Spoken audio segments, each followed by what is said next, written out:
was even, remembering that the Prime Minister, when he was, I think, in Abu Dhabi last year, he was also awarded the UAE's highest civilian award, the Order Reside by the Crown Prince. So this has been a very mutual relationship between, the two countries. And that's the reason why you see such a kind of a personal emphasis, that personal touch, also by the Prime Minister himself. Well, you see, just next month, in less than a month, Prime Minister would be in UAE again. He was there in UAE just about 20 days back for the COP28 summit, and where the two leaders met. And now they are here in Gandhinagar, where he's the chief guest at the Vibrant Gujarat's 10th edition. And next month, Prime Minister is traveling to Abu Dhabi, where he would be inaugurating the world's biggest temple outside India of the BAPS mission, which is Bochasan Vasi Akshar Purushottam Sansthan, based out of Ahmedabad, the Swaminarayan temple in UAE, in Abu Dhabi, and the Prime Minister is going to be there. After that, there would be a big diaspora event like it happens every time. It's called Allah Modi this time, and it's happening next month. And again, the two leaders would be together. So, I mean, obviously, so by the time that event happens, 12 times, a dozen times, the two leaders would have met one-on-one. But this time, of course, the larger significance is the India-UAE bonding over trade, and Vibrant Gujarat Summit is essentially about showcasing India's trade-related importance to the world, India's manufacturing and trade and business capabilities, and the fact that Vibrant Gujarat, it began in 2003 in a certain backdrop in Gujarat. A lot of people would remember, and Prime Minister Modi really built this brand brick by brick, and from the time when in 2003 they would be scouting to even get local homegrown industrialists on the platform, to the time today when 4 heads of state or government, 36 nations being represented in this 10th edition of the summit, really gives you an idea of the kind of journey that Vibrant Gujarat Summit has really done. In a way, it was a trend setter and precursor to other states copying the format and carrying and holding their own investor summits, Deepti. So in that sense, and the fact that Prime Minister went and received Mohammed bin Zayed Al Nahyan at the airport, and the customary hug, and the roadshow, the kind of pulling out all stops to give a grand welcome, clearly shows the kind of relationship that exists between the two leaders, the bonding that exists between the two leaders, which is translating into the kind of pictures we are getting now.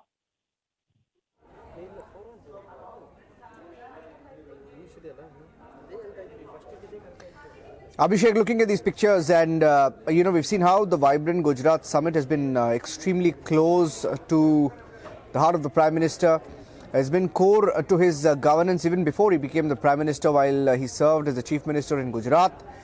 And a look at these pictures, and talking about the kind of stature that this particular event has gained over the years, Abhishek. And you've been there, Abhishek. You were reporting in Gujarat before you moved to Delhi, and you've seen this up close, and why it's so close to the Prime Minister.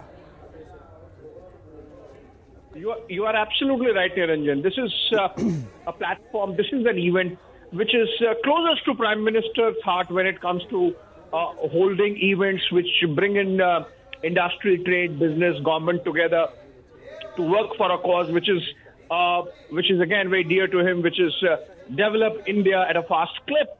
And so if you go by numbers, if you go by number of MOUs, if you go by numbers in terms of the investment figures, if you go by those MOUs that have translated into projects on the ground, it's tremendous amount of processing of this event into real projects on the ground, and that's something which is Prime Minister's showcase contribution in terms of what ultimately became Gujarat model, Niranjan.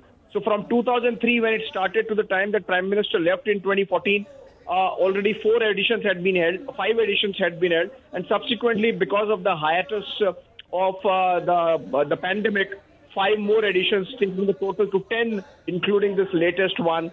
And every time Prime Minister has been present in all the Vibrant Summits, even after becoming Prime Minister from Chief Minister of Gujarat.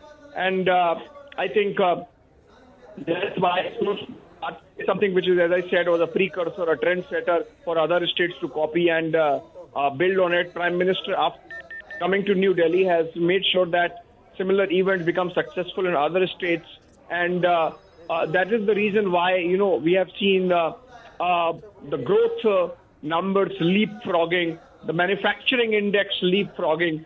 And the part of the reason is that these platforms like Vibrant Gujarat in the case of Gujarat and similar other platforms in other states. In fact, as we speak, Niranjan, there is a similar summit that has happened over the last 2 days in Tamil Nadu, again an investor summit.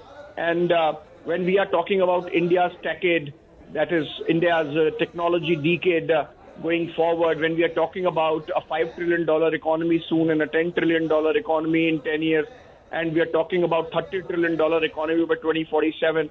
So I think there would be a lot of dovetailing of a long-term vision with the projects, the brickwork, so to say, which is going to lead to the achievement of that grand vision, I think.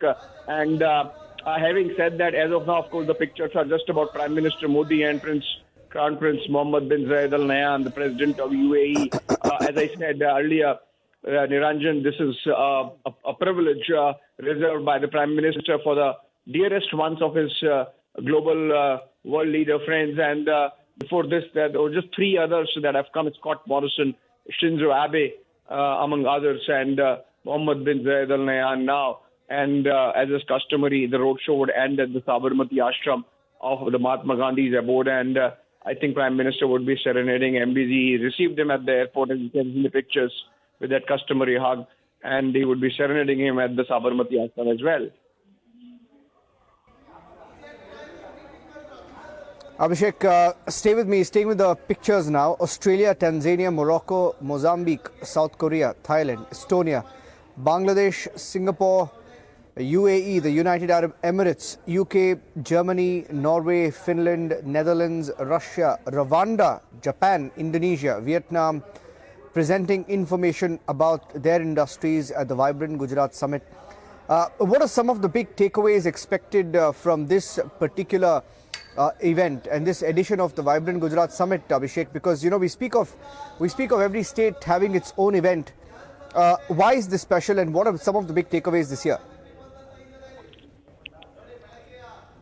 Well, the biggest takeaway is that even in the last edition, I believe there were only about a dozen and a half foreign governments represented. This time it's 36, Niranjan.